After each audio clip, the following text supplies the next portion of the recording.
yanzu matsayin annabi Muhammadu sallallahu alaihi wasallam, idan murnan aihuwar annabi musulunci ne, yanzu har a tsaya ana lalube? Yanzu bai kamata a buɗe mai sura su kutum da guda? Bai kamata aya ta bullo ta yi bayani a kai? Kuma duk yadda kake kaunar annabi sallallahu alaihi wasallam, ka kai na Fatima,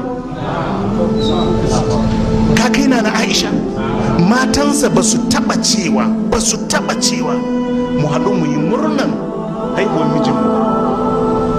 ‘Ya'yansa ba su taba haɗuwa suka ce mu yi murnan haihuwar babanmu ba.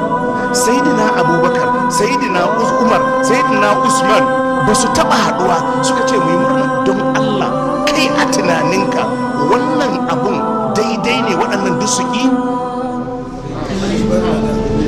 Saboda Allah, wannan abun a ce maka na rubuce na